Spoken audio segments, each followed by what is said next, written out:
So, YouTube family, you got one quarterback over here, Shadour, who plays a close game and he gets ridiculed by the media and other wannabe fans. And you have another quarterback who I also love, Cam Ward of Miami Hurricanes, who gets to make a pass where the whole world galvanized with each other to give him a pass. But I'll get into what I'm talking about. Y'all know I come here with the receipts and I just only bring receipts. So what we're gonna do here is talk about the circulations of college football and the picking and choosing when it comes to football records, Heisman, trophies, or accolades and rewards not being given. So smash that like button, hit that notification bell. Thank you for rocking out with the I Smoke Hip Hop live music movement, whatever, man, bro. I'm tired, bro. Just give me my theme song. I've been broke so many times, I don't know what to believe. Mama say it's my fault, I wear my heart on my sleeve. Think it's best I put my... So let's get back to regularly scheduled programming. We were watching what's going on with Shadour and Cam Ward. Like, one quarterback here has played remarkably, bruh. He's been playing these Heisman winning level type of games, the Hail Mary throw that Shadour throws, and it gets ridiculed. So let's go to the highlights before I keep going. What am I talking about? We've seen the comebacks that Miami Hurricane had to do against Virginia Tech and had to do against Cal. If you don't remember what he did against Cal, here's the interview. Boom. He's going to run it. Cam Ward, open area, touchdown Miami. From his end zone, Restrepo, open, Xavier Restrepo, into Bear territory, he's on his way, can he get it in? Boom, he's gonna run it, Cam Ward, open area, touchdown Miami. We've seen that, and not only did he have to come back, he had a legendary interview with ESPN. Let's play that. Ward joining us now fast, on SportsCenter. Cam, how did you keep your team believing when you went down 25 in the second half on the road? I mean, you just got to keep playing football. Oh, yeah. Boy. Hey, this level, so, you know, team, we play team ball all day. We didn't play our best ball, but at the end of the day, we played team ball, and we got out of here with a win. You guys made some adjustments in the second half that really got the offense going. What were those adjustments? It was really all me, man. I was trying to, you know, look for the big play, but I honed in. Coach Dawson talked to me a little bit as we got back behind the game. But the run game is the reason why we stayed in the game. The O-line, they did their job. I mean, we just got to clean up the little things, man. We got to stop coming from behind. We got to start faster. So, you know, we just take it week by week. And, you know, at the end of the season, you know, hopefully we where we want to be. And, you know, we just trying to, you know, get healthy on the bye week, get everybody right, and, you know, go to for this season. I mean, wins take care of that. That's not really one of my list of goals. The biggest thing I came back to college for is to win football games, and what other spot to do it at University of Miami. We just got to clean up the little things, and, you know, if I'm staying in New York by the end of the year, I'll be thanking God and the guys on the team. So, you know, we finna enjoy this 5.5 hour plane ride on them lay down seats. Coach Cristobal got us right, and, you know, finna take me a good nap. I feel like taking a nap myself. You want to see your quarterback speak like that, taking accountability. He didn't gloat over himself. He recognized the miscues he had. I mean, he said it in front of a national audience. So what am I talking about? I'm looking at the contradictions because when you look at Virginia Tech's record, that is, Virginia Tech is 3-3, ladies and gentlemen. I'm a Florida boy. I'm all about the U fanatic as well. But I'm looking at the media, how they pick and choose versus Colorado football. See, we played a close game against North Dakota, we get ridiculed. We play a close game versus Baylor and have to do a Hail Mary, we're not getting any credit for that. You don't hear any miraculous victory. This is a classic moment in college football history. You're hearing Shadour nickname, instead of calling him Tupac Shadour, they're calling him Shaduki. Like, these can't be football fans, because in the same breath, you're giving props to what Hurricanes just did. And I'm looking more into the record. Let's dive deep into it. Virginia Tech, which has this, it's like an up and down season, and you've seen the teams they've played. They're having close battles with Rutgers and end up losing to Rutgers. This is who Miami played, so I'm going off the logic. I think it's a great victory. To all you crybabies that are going to be in the comment sections, I think what Hurricanes did against Cal and against Virginia Tech is a great victory. It speaks volume, but they're in the top 10. They're ranked in the top 10, and the excuses that were made for them versus some of these opponents are weak, ladies and gentlemen. Let's be honest. We know Shadour-led offense will beat any of these teams that Hurricanes struggled against. I know you don't like hearing it. When we looked at the maturations of the defense, the chemistry together, like we've seen this. But before I keep going with my rant, I want you to understand Shadour and Cam Ward are friends.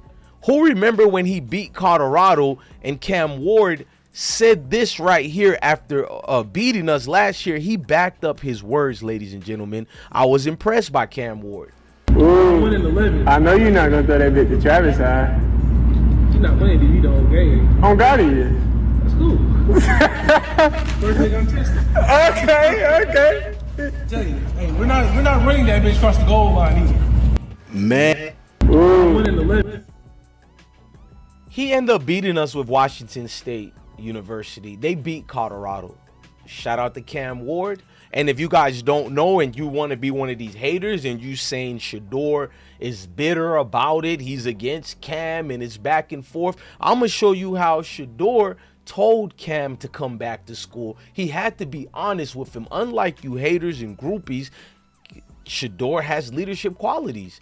Being a leader means integrity, and meaning having to look someone in the face and being blunt with them. This is what he said to Cam to get him to come back to college and live off the rewards he's getting right now. If I'm wrong, Cam Ward. If this was 5 years ago, Cam would have went pro. He wouldn't. No, I told Cam, so? but the thing was, we all transparent with Cam. We all be real with him. So I said, bro, you got to come back, bro. The pros and cons are going, like, it's in your favor in that way. I really got into it with him about that. Like, I honestly, stopped talking to him for a little bit. Cause, bro, you tripping, bro. So it was an honest conversation, and then he came back, and, everything's going to work out for him. If I'm wrong, Cam Ward. If So, this was to see Shadour say this and a lot of people not realize they're friends, but before I go in deeper, another thing the media likes to do, pin two brothers against each other. So I'm showing you during that match against UCF, Cam Newton and Travis Hunter were always friends. They played video games together. How come the media didn't show this clip right here? Tell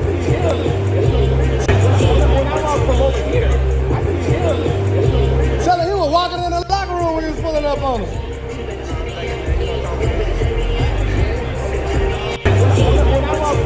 Yeah, I just had to do that where somebody made a comment but let's keep going back with regularly scheduled programming. You feel what I'm saying? So Cam Ward started going deep with this with him and Shadour. If you don't know what I'm talking about, they were in a back and forth. I mean, good banter between two brothers, not something too bad, but let me show you what I'm talking about.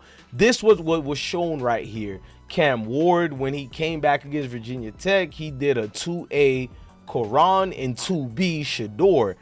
People took it as a big diss, but Cam is just showing that he's the best quarterback. There's nothing wrong with it. You know what I mean? So Shadour responds with this right here when they were saying what they're saying. He says politics. And I like what the guy above him says, Texas boys running college football, meaning they're not picking and choosing. So my thing is to college football is this, ladies and gentlemen.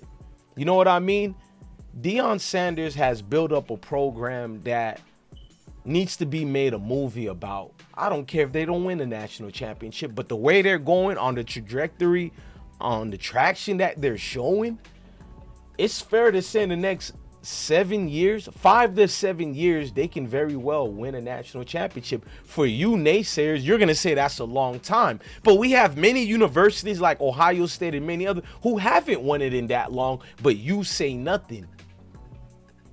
Can we be fair? So you guys get what I'm trying to say? They over-exaggerate on anything we do coming from Boulder. Like Joe Klatt said, they're either going to extra hate it 20 times or extra love it 20 times.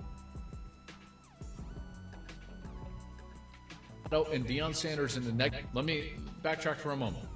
If someone wants to paint Colorado and Deion Sanders in the negative light, it's going to be that times 10 because of the prime effect.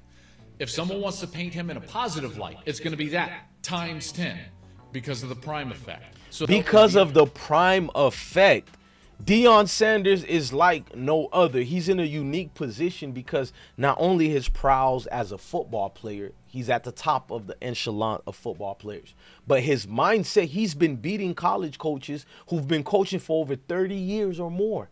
Where are these same naysayers to give a congratulations to Deion Sanders? You're not going to hear it.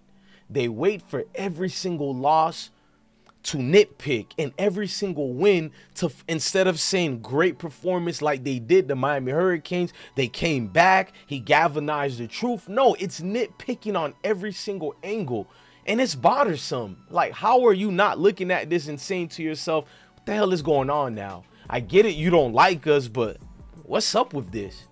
This seems a little bit too deep now. You know what I'm saying? So all I'm saying is, man, much credit and props to Miami Hurricanes for being, strong, not quitting. But can we get the same love for Colorado? I've been watching our entire season. It's like the Wolves are waiting. You would think we were undefeated for the last 20 years, according to these haters.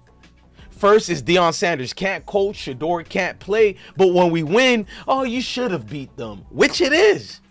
But if we lose, we're no good. We win, we're no good. I'm not really mad at this point. I use this platform to combat the false narratives and propaganda. Ladies and gentlemen, I'm DJ BlessOne, the best one. Love your family, love your kids, and definitely indeed stay blessed. But don't never forget, this has always been about the jealousy, envy, and hate.